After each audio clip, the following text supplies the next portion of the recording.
Good afternoon, everyone, and welcome to this new event of the Middle East Institute. It's a great pleasure to be with you for 1 hour, for those of you in the auditorium, as well as those joining us on Zoom. We have with us a team from the Washington Institute for Near East Policy coming from DC, or actually technically coming from Japan, if I understand correctly, joining us today. So we have directly on my right, Anna Borchevskaya, who's a senior fellow at the Institute in the program dedicated to great power competition and the Middle East, focusing on Russia's policy toward the region. She's a former analyst for a U.S. military contractor in Afghanistan, and she has also served as communication director at the American Islamic Congress. She was previously with the Atlantic Council and the Peterson Institute for International Economics, and among various publications, let me mention that she authored one book last year, Putin's War in Syria, Russian Foreign Policy and the Price of America's Absence. With her as well, we have Grant Rumley, who's a Goldberger Fellow at the Washington Institute, also in the program on great power competition and the Middle East, where he specializes in military and security affairs. From 2018 to 2021, Grant served in both the Trump and the Biden administration as advisor for Middle East policy in the Office of the Secretary of Defense, where he focused on Syria and Israel. He's the co-author of one book, The Last Palestinian, The Rise and Reign of Mahmoud Abbas. Let me apologize also for Michael Singh, who could not join us, although he's on the program. What we will do is we'll start with some initial talks by both speakers for about 5 to 10 minutes, and then we'll open it to questions and answers, comments as well. For those of you on Zoom, if you'd like to ask a question or just express a comment, you can do so in the chat box by asking a question to MEI event. But now, without further ado, I'll leave the floor to Anna. Thank you very much. Sure. Thank you very much for this kind introduction. I'd like to start by saying a few words about great power competition from the U.S. foreign policy perspective. As this audience is probably aware, the trajectory of American foreign policy has shifted in recent years from about a 20 years focus on counterterrorism to great power competition. When several years ago, our national security strategy named Russia and China as top competitors to the United States. And so we find ourselves in a new world with a new foreign policy focus. Whereas as we look at Russia and China, both present different challenges. And that is one of my main, that's one of the main points that I'd like to leave you with. The revised document of the National Security Strategy has different language in how it describes Russia and China. Russia is named as an acute threat, and China is more of a persistent, if I recall the terminology correctly. But one way or the other, from an American foreign policy perspective, the American government looks at China more as a long-term challenger, whereas Russia is more of a short-term problem. Of course, we can have a discussion about the merits of this approach, but that is the world, that is the foreign policy world that we need to grapple with. And the second point is that because this focus on great power competition is new, relatively new for the United States, we're having a lot of debates, discussions, and trying to grapple with how to pursue this great power competition. A country like Russia, a country that I am an expert in, never left the framework of great power competition. When the Cold War ended, the West felt that the end of history essentially has come. Liberalism had triumphed. Communism has proven to be a failure. And many in the West were optimistic about the rise of liberalism in places like Russia. Unfortunately, we've seen that that's not the case anymore. And so, from an American perspective, which is what we're here to present, from an American perspective, we're having very different conversations. And we're looking at how to handle both Russia and China simultaneously. These are different priorities. And the hallmark of any great power is the ability to handle more than one priority at the same time. That is a challenge facing the United States today. The second major point that I'd like to make, and I'm hoping we can get more into this during Q&A, is specifically the Russia-China relationship. Much has been said about the Russia-China dynamic, and certainly there's a lot more to be said now in the context of Russia's invasion of Ukraine, which has shifted arguably this dynamic between Russia and China. But in terms of my big takeaway, if I may, that I'd like to leave you with, is that years ago, the Russian government has de facto accepted a junior position to China. Now, of course, long term, Russia would not want to be second to anyone. But the overriding principle guiding Russian foreign policy under Vladimir Putin has been the focus on the West, NATO, but the West at large as an adversary. And the perception of the West as a force that is out to weaken Russia has been so overwhelming. It has been an overriding principle if you look at all Russian government decisions. So much so that, at least in the short term, the Russian government was willing to, again, de facto, I want to emphasize de facto, accept a junior position vis-a-vis China. And I'd like to stop there so we can have more room for discussion and turn it over to Grant. Thank you. Sure, great. Can everyone hear me all right? Wonderful. Well, first off, thank you, Jean-Luc, for moderating this, and thank you, MEI, for hosting us. It's a great honor to be here and to be speaking with our friends here at MEI, and to be in Singapore at this important time. I think you know, as Anna perfectly encapsulated, we're at a moment of a pretty serious shift in American foreign policy. For a number of years, the U.S. has tried to make this shift in focus to China and to Russia, as was made famous in sort of our pivot under the Obama administration. But the Middle East gets a say, and the Middle East at that time, through the Arab Spring, through the rise of ISIS, dictated a refocus, or a renewed focus in American attention and international attention in the Middle East. But one of the legacies of the Defeat ISIS coalition is that the U.S. sort of identified a way of prosecuting this war on terror, this counterterrorism effort, with limited means, what we called in the Department of Defense sort of by, with, and through, empowering local partners and working with them to sort of maintain this CT effort. And the legacy of that was that it freed up the bandwidth and some of the resources to begin to think about focusing elsewhere.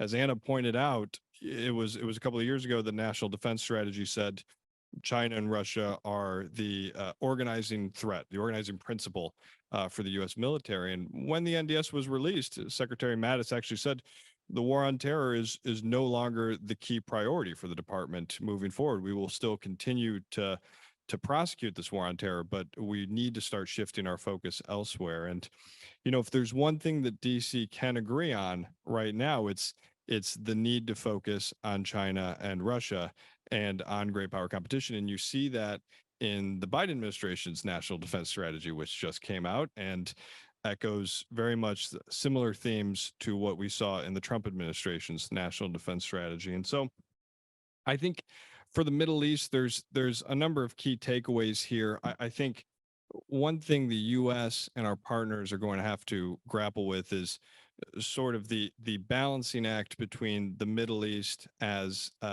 both somewhat diminished in strategic importance for the U.S., but also increased in importance, I think, in this international competition. And so if the U.S. is perhaps not as reliant on the Middle East for energy supplies, if we're no longer prosecuting two large wars in the Middle East, if Americans have sort of soured in terms of their appetite for more involvement in the Middle East, it may have diminished slightly, but from a U.S. perspective, but that does not mean that it's diminished strategically at all. And in fact, I think Anne and I would both agree that Russia and in particular China view it as a key element in its competition with the U.S. But also, I think as Ukraine is showing, the Middle East and its position as an energy supplier to the global market still has a lot of significance and importance. And so the U.S. has to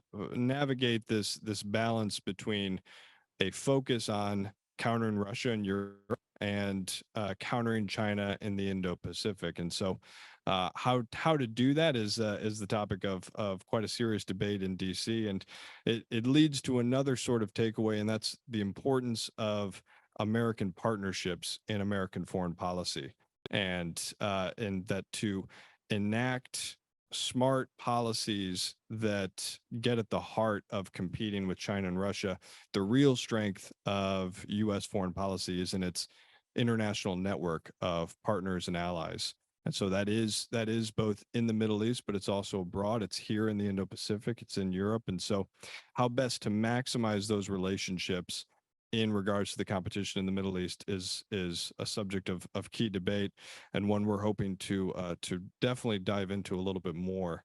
And then the sort of the third takeaway, I think, just in general, is the idea that the U.S., especially from a security standpoint, is going to have to learn how to do more or the same with less in the Middle East. There is simply just not enough of the U.S. military to go around, and days of sending one aircraft carrier, two aircraft carriers, and 100,000 boots on the grounds to the Middle East are, I think, long gone.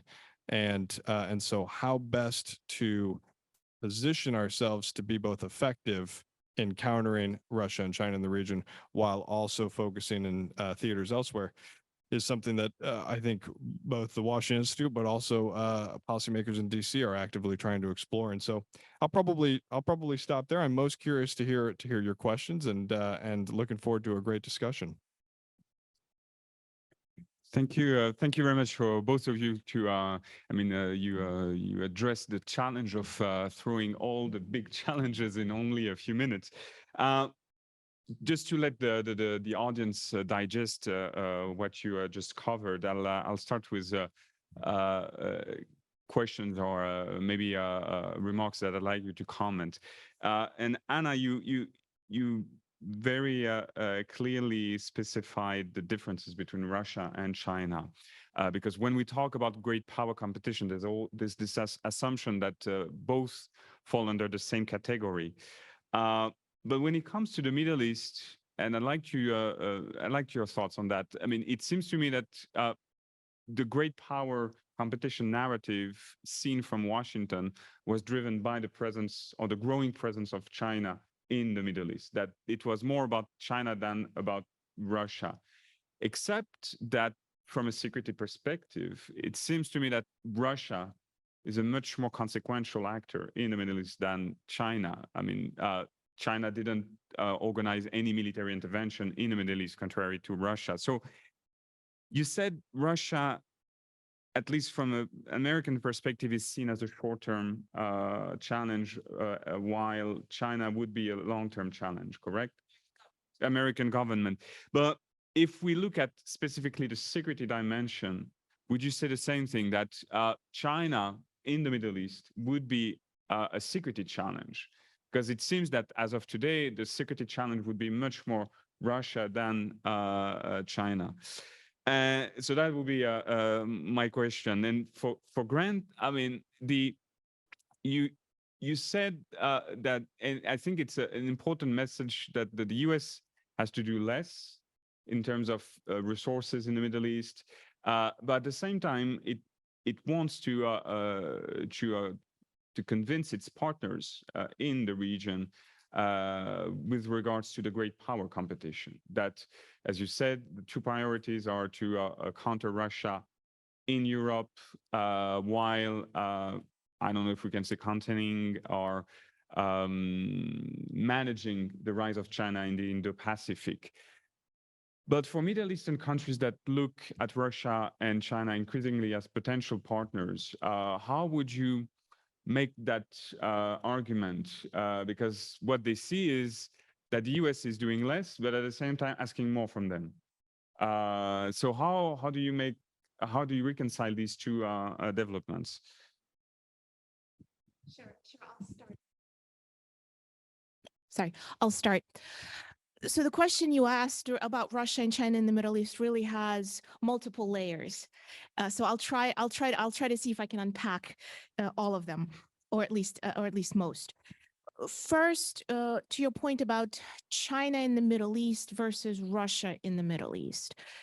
The fact of the matter is, modern China is a relative newcomer to the Middle East. It is a relatively unknown entity in the region. And primarily over the last approximately 2 decades have focused more on economic issues. Russia is a completely different story.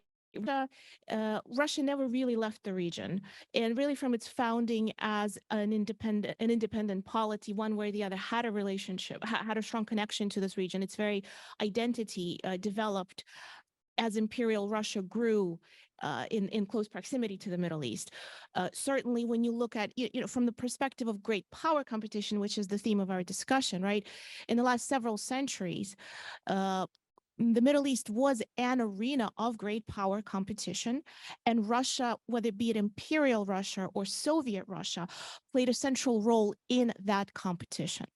And with the fall of the Soviet Union, certainly in the 1990s, Russia entered a unique period in its history where for the first time I want to emphasize briefly and partially retreated from the region. I want to emphasize partially because there were a number of other relationships, a number of positions that Russia continued to retain.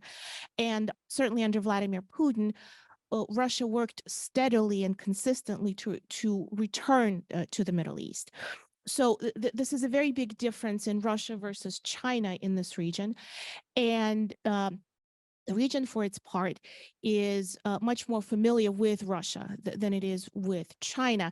It is certainly true that Vladimir Putin's intervention in Syria in September 2015 officially returned Russia to the Middle East map. This was the first Russian intervention outside the outside the post-Soviet space. And for a whole host of other reasons, it was fairly unique, and we can talk about this in more detail. It was significant in a number of ways, and the region has certainly taken note of that. But I want to emphasize that Russia was already in the region under Vladimir Putin and had exercised all sorts of power in addition to the security dimension. So in the sense, the Syria intervention was a logical conclusion of a number of factors that came together, and it had to do with Russia's perception of the West, Russia's history in terms of getting away with previous interventions, and a whole host of other calculations that came together that Syria really encapsulated. So again, if I may summarize, my first part of my answer to your question is that Russia never left, and Russia was an important player in the region prior to the intervention. But of course, the intervention was a significant factor in bringing Russia back. Right now, the other part of your question about these two powers in the region is American perception of these powers. When Vladimir Putin went into Syria, President Barack Obama famously predicted that Russia would find itself in a quagmire. And that is, Russia would overextend itself and find itself in a very similar scenario that the Soviet Union found itself in Afghanistan several decades earlier. But Syria had proven to be a completely different story altogether. And and the fact of the matter is, Russia secured a vital strategic position at very low cost and at the expense of the United States. So Russia is in the region to stay.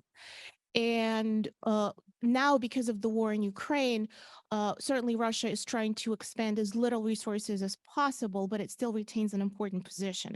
And the region, for its part, and this is, I guess, another part of your question, the region, as it looks at this great power competition between Russia, China, and the United States, has concluded has not does not want to choose sides, does not want to take sides, and tends to look at everything that's happening in very long-term trends. We can go country by country, but that's a broad synopsis. So that puts us back again into the point that Grant was making about the importance of Middle East as an arena of great power competition. Yeah, I mean, it's a great question, Sean Loop. The how to do more with less. I think the big issue is we're trying to reconcile asking partners to maintain the status quo, if not improve the relationship with the U.S.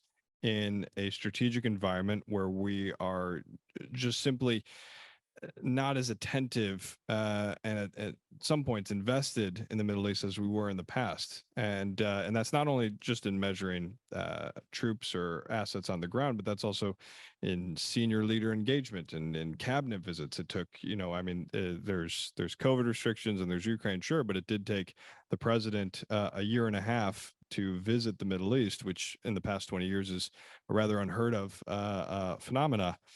So I think what we need to do, what we have emerging in the Middle East is, I think, an unaligned expectations. Both sides see and expect more of the U.S. And the U.S. perhaps has expectations of its partners that it sees as sort of unfulfilled. And you know this well, Jean-Luc, you just got back from the region. This is a region that sometimes measures commitment in terms of boots on the ground, in terms of military presence. And that's just not a feasible assessment to make in an era where there's a land war in Ukraine and China is building ships like it's going out of fashion and doing all types of power projection in the Indo-Pacific that requires more pressing U.S. military engagement. And so I think this has led our partners in the Middle East to naturally hedge, to balance between the U.S. and our adversaries. But this creates inherent tension in the relationship. This isn't like the Cold War, where a country could buy Soviet tanks and then try to buy U.S. jets. You can't really do that when it comes to Chinese platforms. You can't really do that with some of the cooperation that we see emerging with China. I mean, I'll give you a good example. The reason the F-35 negotiations with the UAE collapsed was the status of UAE's relationship with China. And the U.S. has gone around the world and looked at countries that have Huawei as its primary 5G supplier and very kindly, and sometimes not so kindly, asked them to take it down. The UK is the great example. It was in part because of the risks associated with that level of cooperation with China infringing upon the security relationship with the US.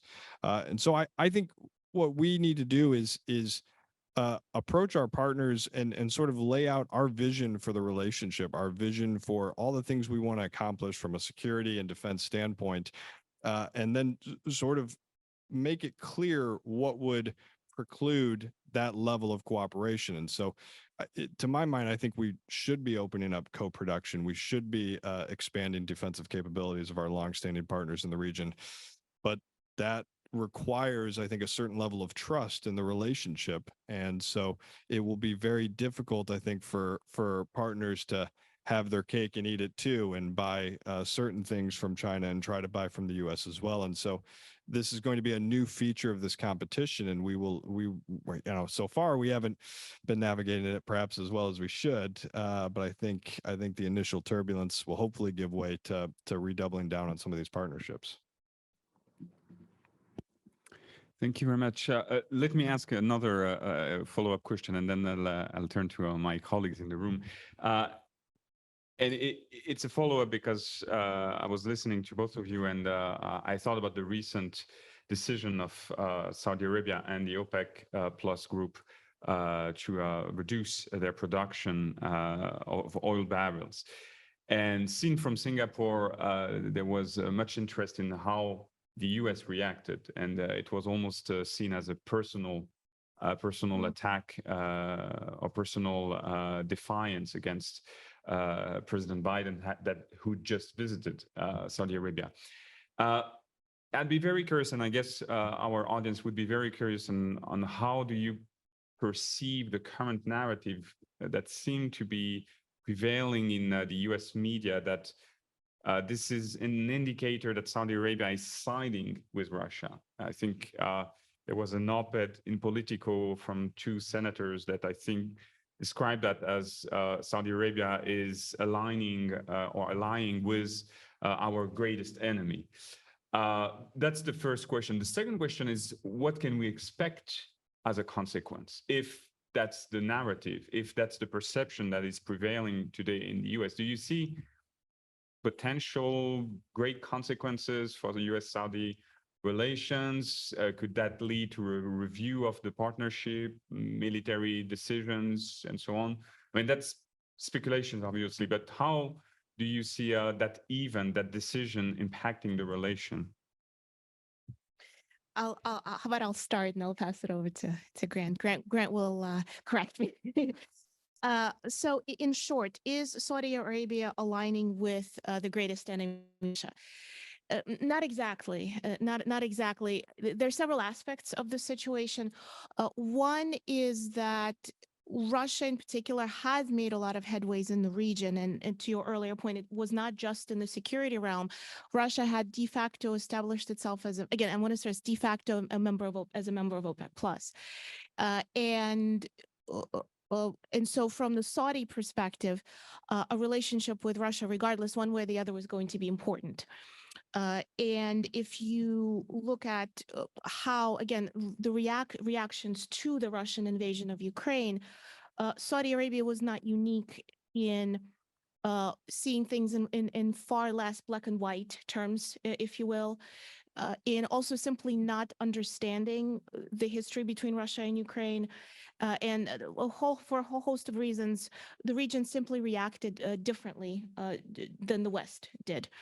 But the other side of this issue is poor management of the United States of the relationship.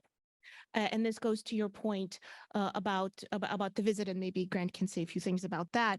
So I will, but I want to end on the point that it's yes, Russia is a part of it, but the other part of it, and this is always the case when you talk about Russia, Russia tends to define itself in relation to the West anyway.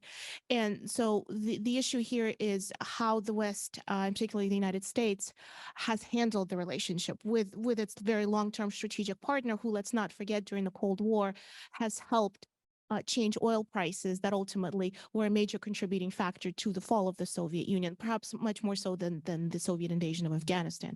And then the second question, what can we expect? Well, I think it goes to the uncertainty of American politics and how this relationship is going to continue to evolve. And certainly at this stage, it looks fairly difficult. And I'd be curious what Grant thinks.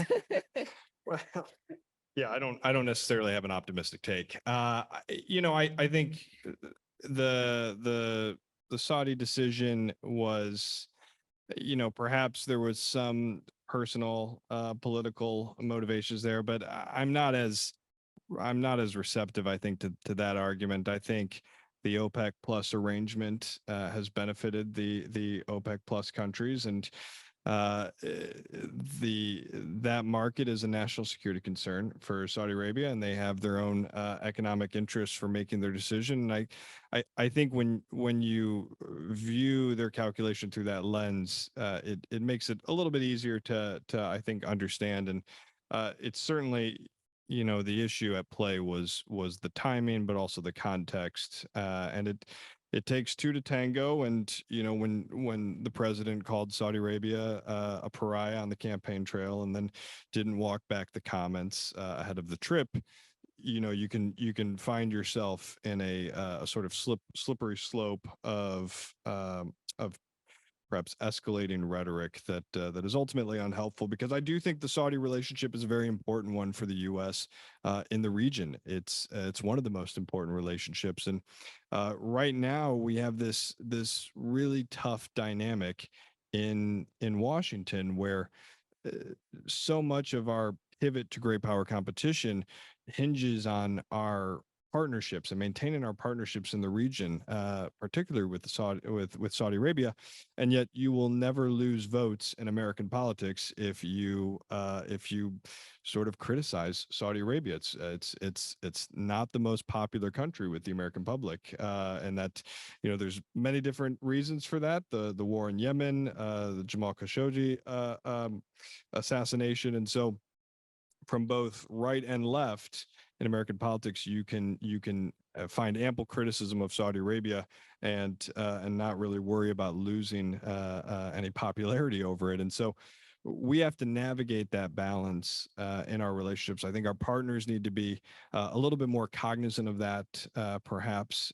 And when the power of the purse rests in Congress and approving major arms sales rests with Congress, it behooves, I think, a lot of our partners to weigh that consideration and from our standpoint to help our partners sort of navigate that dynamic. And so, what are the implications for it? It's going to be a tricky path to walk, I think, but. I think the answer is more consistent, determined U.S. engagement in the region that works with our partners professionally to help them sort of navigate it so that we can still maintain these very important relationships. Thank you very much. That wasn't too pessimistic, I would say. Let me turn to my colleague Georgi. And could we bring the microphone, please?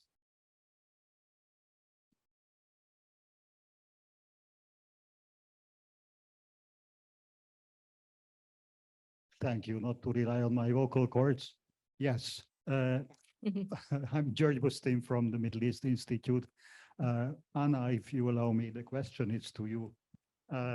You defined the relationship of China and Russia as Russia playing the junior partner role.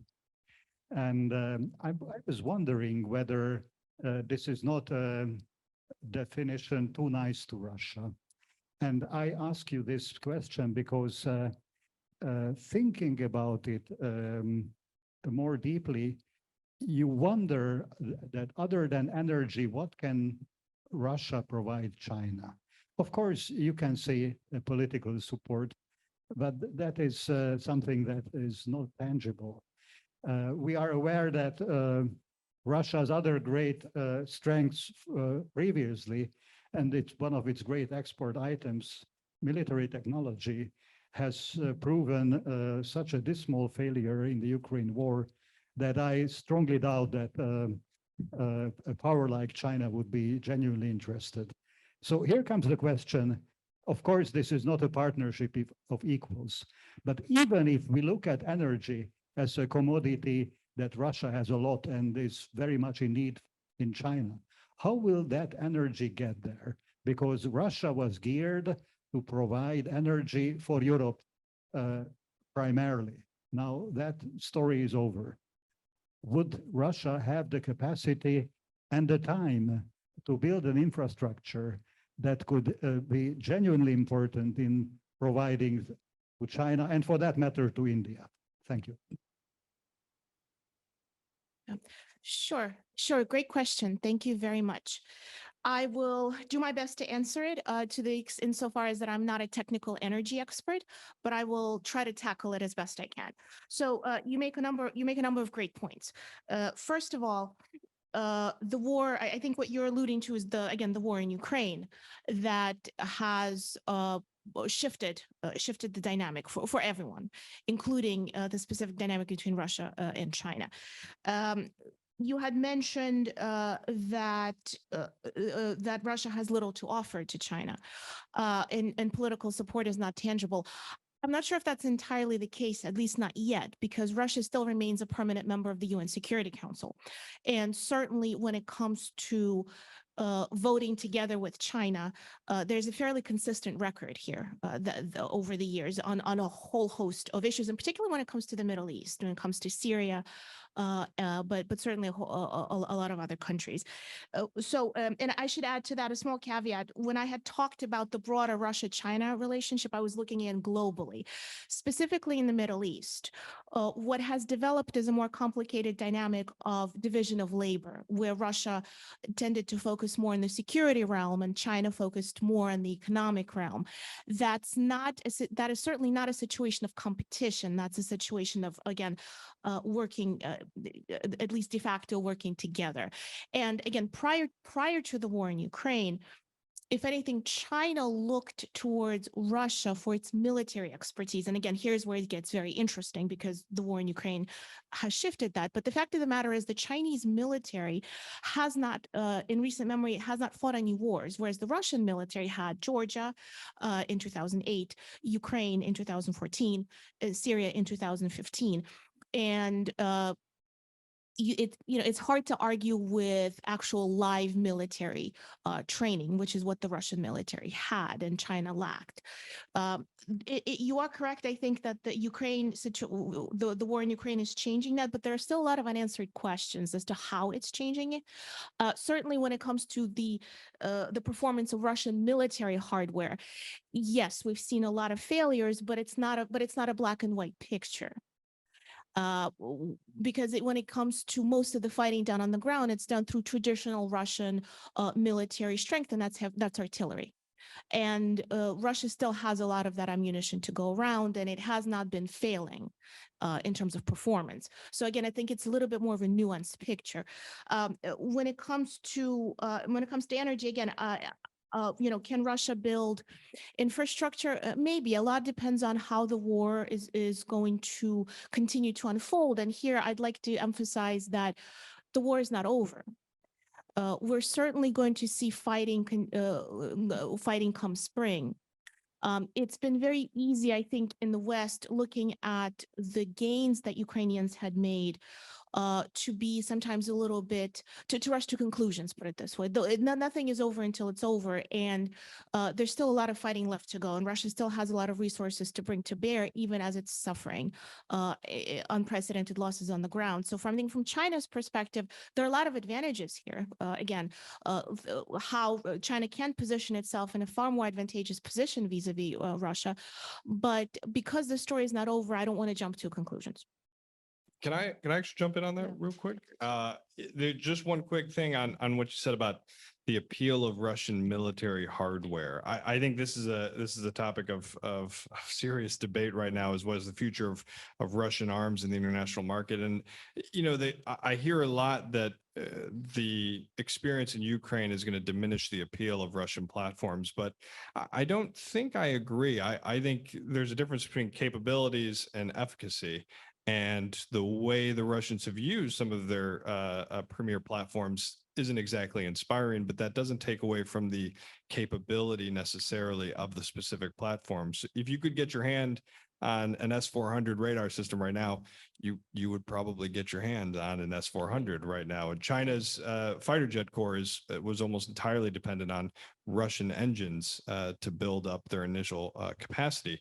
They're now developing their own indigenous engines, but in addition to what Anna flagged of sort of the lessons learned of armed conflict, it's some of the technical and technological aspects of Russia's military is still appealing to a lot of countries looking to develop their own defense industrial base. And so I think there's still plenty more that the Russians can offer China as the junior partner in this relationship. And I'm not quite certain we've seen the last of Russian arms on the international market. That's a great point. Yeah. Next questions from Asif.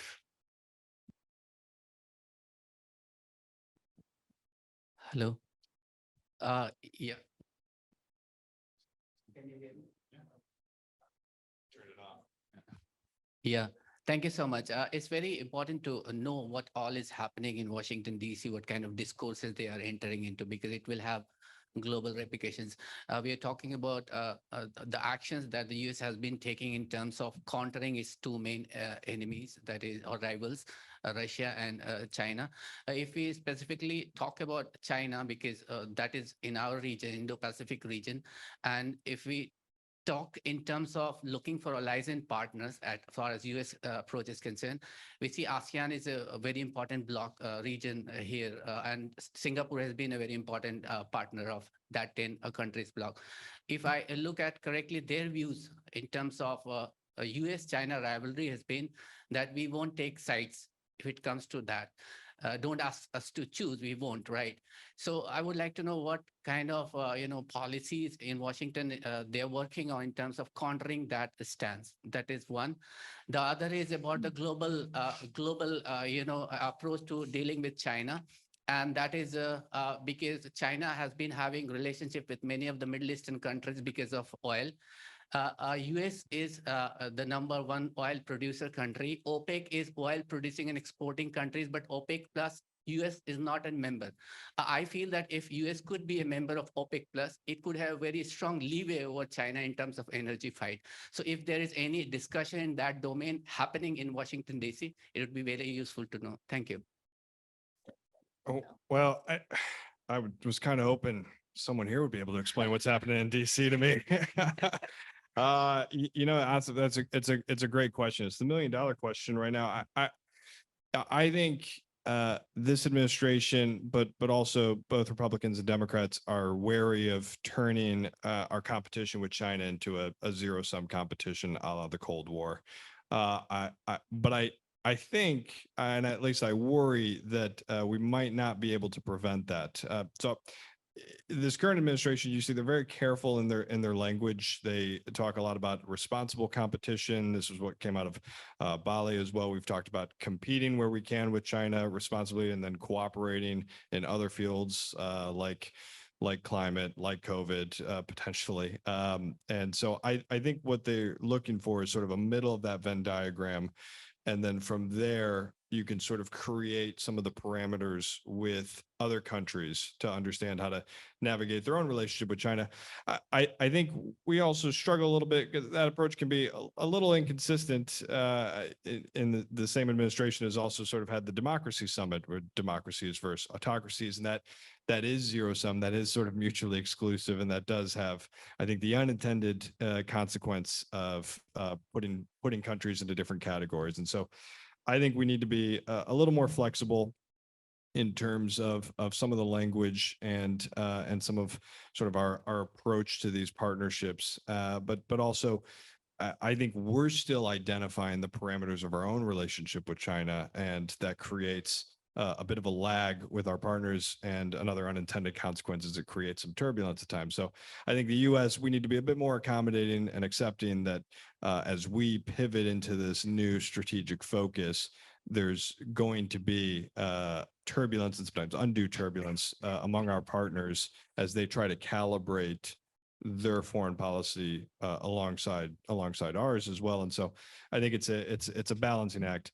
As for the second question about OPEC plus, I have no clue. I don't know. That's not something that I'm not in DC. So, but that's not something you'd hear in DC. So since I'm not there, I can say that pretty confidently that I don't know. I don't have a good answer on the OPEC plus question. I don't know if you do. I don't have a good answer either. But I think your question highlights the challenges that we're all trying to grapple with. I can only second Grant's point about the importance of partnerships.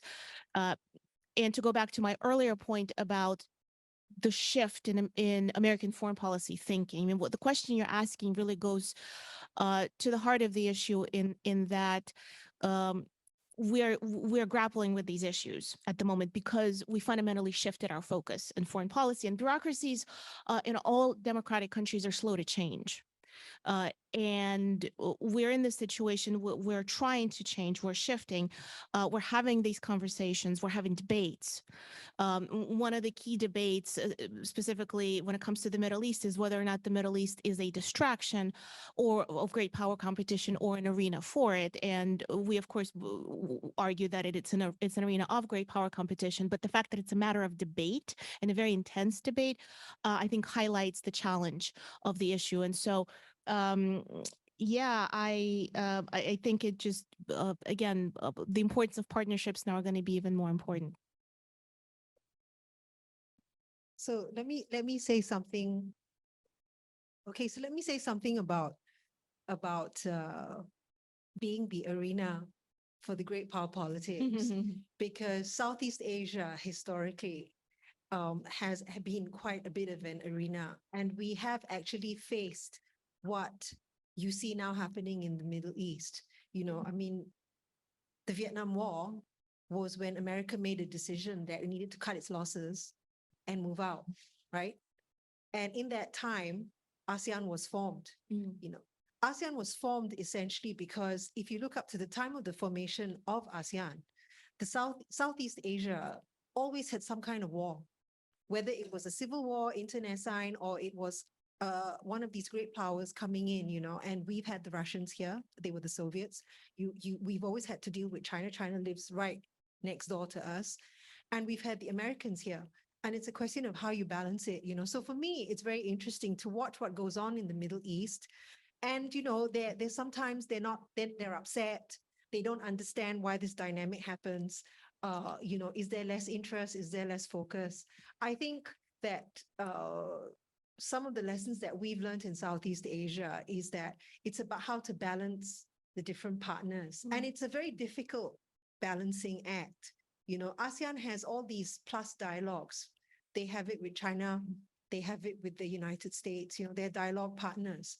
Why does ASEAN do something like this? It's for our own survival, but it is also about the maritime, you know, and at the end of the day, you have to look at that as well. You know, why does the US have the fleets that it has, you know? There is a maritime, it's about keeping the international sea lanes open as well. You know, it's about the navigational rights as well. And I think in Southeast Asia and in ASEAN, we recognize this. And, you know, to be very honest, so do the Chinese and so do the Americans and so do the Russians. They all understand this. But of course, there will be this jostling, you know. With the Middle East, there's some of that, but there's also the issue of there was the issue of oil. It is less so of an issue, but it doesn't mean that the Middle East is strategically any less important to other parts of the world. You know, yes, the US is, because of fracking, is much more independent. It no longer is so reliant on the Middle East for oil. But it doesn't mean that the US then thinks that the Middle East is any less important internationally or globally. So I entirely take your point. You know, I mean, I agree about that. I think for the Middle East countries, it is an unknown new world that they're going to have to deal with. The dynamic has shifted, and this happens historically all the time. You know, I'm less worried about what goes on in the Middle East because I think because we live in Southeast Asia, we've seen this, and you know, we have other issues that we need to deal with as well. The big players coming in is always going to be an issue there. You know what I mean? There's always going to be an arena of some kind. The South China Sea is contested for a very specific reason. It is about maritime and about lanes, you know. So there will always be that jostling. And it's the same reason why in the Middle East, the United States still keeps a fleet there, you know. There are lanes there that need to be kept open so that, you know, everyone can do, you know, and why piracy has been such a big issue at the United Nations, and why countries, even Singapore, has actually sent ships to help to combat, you know, some of this issue of piracy. You know, I mean, so the Gulf of for Aden and all that, it's very far from us, but why do we do it? Because we depend on maritime trade as a country, right? And many of the Southeast Asian countries recognize this. You know, there's a lot, they all seafaring peoples, you know, historically. So there's this sort of thing. So when I look at the Middle East, you know, I mean, when there's always this hand wringing that, oh, the United States is no longer interested. I'm like, it's not that they're not interested, they're calibrating. And everyone does that, you know. How long can you put boots on the ground? It's not infinite, you know. And there's a massive domestic backlash after that, you know. I mean, if you look at Europe, why was the European Union formed? There was a very specific reason, never again. There were already 2 world wars, you know what I mean? So there's always this sort of concern and this sort of conundrum in a way, and then the dynamic that has to be dealt with, you know. So I mean, I always feel that there'll be quite a bit of this sort of upset now, even among the Israelis, you know, they're a little upset as well.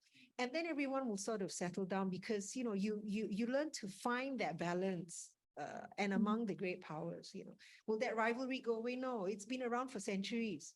Every century, someone writes about it. You know, I mean, there are books written about the great game in Afghanistan. What was it? It was also rivalry, perhaps different empires and regimes, you know, but it happened, you know, and Europe's such an old continent. They've had so many of these conflicts. You know, you have this rivalry. It's just the players sometimes change, sometimes they're always there. You know what I mean?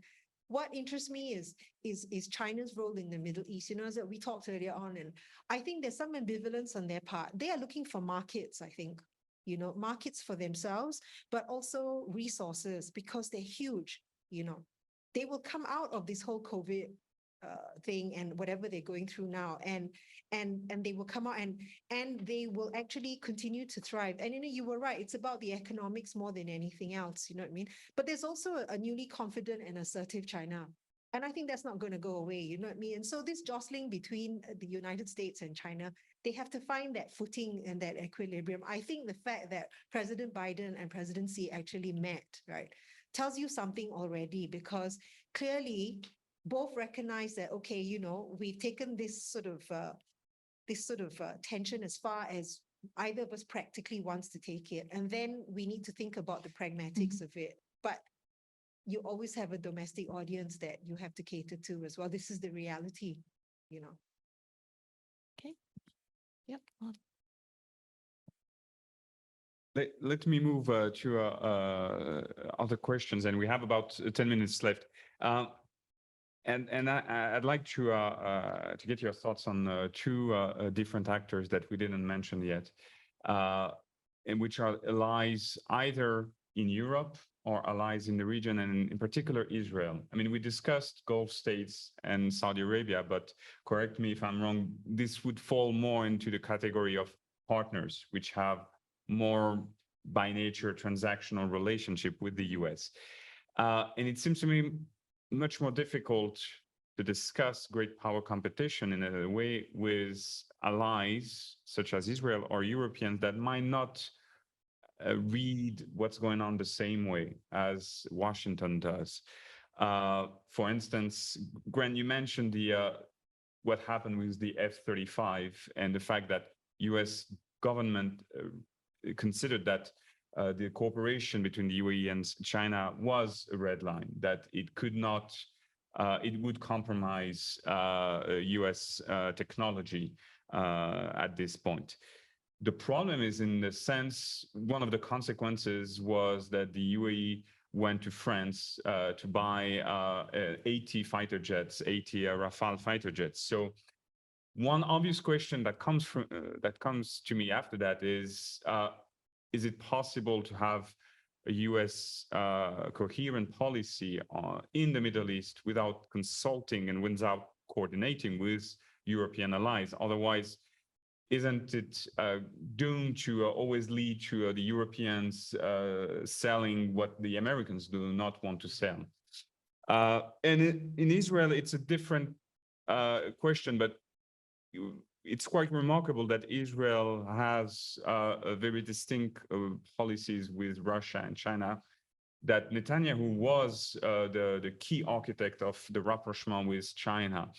And we've seen over the last years how that was becoming a very sensitive topic, in particular with the Chinese presence in Haifa port, the US Navy threatening to remove or to stop moving to the facilities at Haifa port.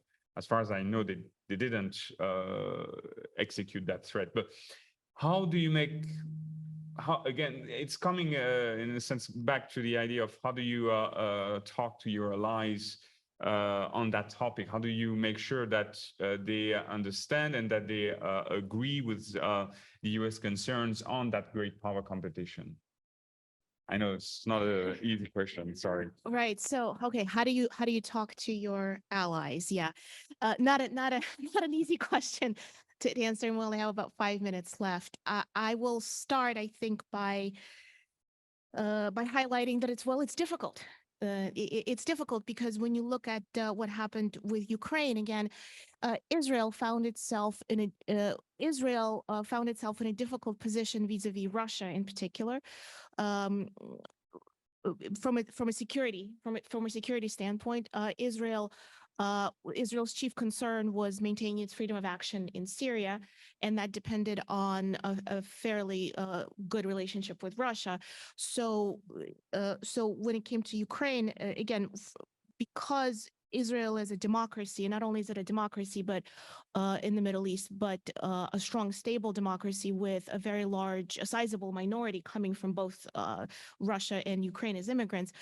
This put Israel in a very difficult situation, and it's you know, it's still a matter. It's still a matter of a discussion. The fact of the matter is, the Israeli government only condemned the invasion after a rebuke from Washington. In the initial stages of the war, and you've seen the evolution with a different leadership in Israel. Now we see, of course, Bibi Netanyahu is back, and so this brings again the issue of how Israel will handle the war in Ukraine. So, and when it comes to Europeans, I think maybe Grant has more thoughts on this, but certainly consultations with your allies is a good place to start. And what we've seen in Afghanistan in particular, what angered our allies is precisely lack of consultations with our allies who were not against our withdrawal, but wanted to handle it differently. So I guess, you know, talking to your allies is a good start, but it remains difficult nonetheless. Yeah, Jean-Luc, again, great questions. One nitpick on the Rafales and the UAE. This is actually an Emirati tactic. When they were negotiating the Block 40, Block 50 purchase in the late 90s and early 2000s, they also made a massive purchase of fighter jets from Rafale, in my view, to up their leverage in negotiations with the U.S. I actually, you know, think when you have that much money, you know, you can afford to make the purchase and use as leverage. And their timing of that deal was just a little bit before the negotiations over the F-35 collapse. I think actually what was more concerning was the purchase of the L-15 trainers shortly after the negotiations officially broke down. So, but to your broader point, I don't have an issue with our European allies and partners and their companies exporting more. I think, you know, the U.S. as the world's largest arms exporter, we have sort of a monopoly on several capabilities. The issue with the U.S. being the largest arms exporter is we don't necessarily have the defense industrial base and capacity to meet orders on a timely fashion, and that creates inherent tension with customers, where they place the money down for a bunch of F-16s and then have to wait 5, 6, 7 years before they take delivery. That naturally leads them to get frustrated and look elsewhere, and it just creates this sort of reinforcing race to the bottom, I think. And so I would love for our other partners to responsibly support the international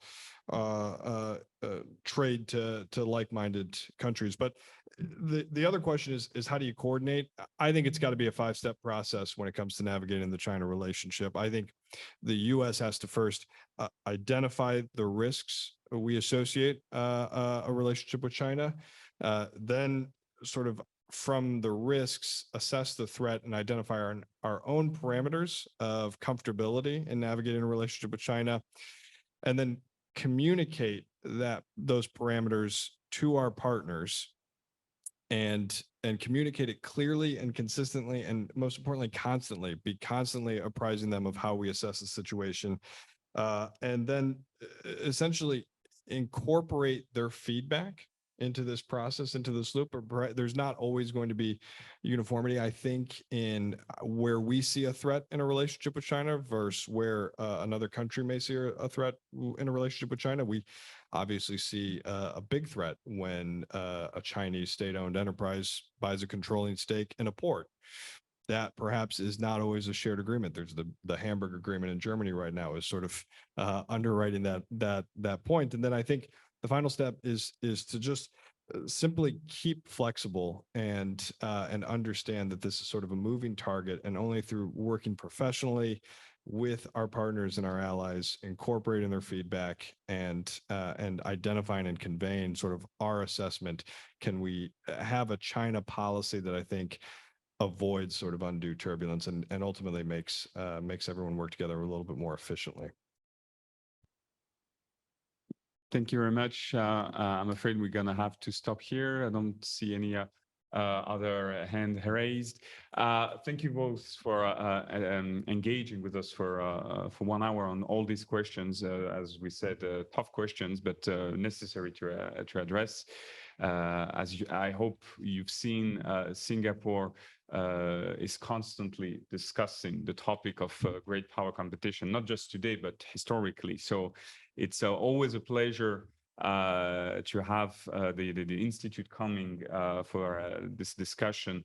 And we hope we'll have other opportunities to continue the conversation. Obviously, the answers to all these questions remain open as events evolve on the ground. We hope you enjoy the rest of your stay here, and thank you again for your presence here today. Thank you all. Thank you so much.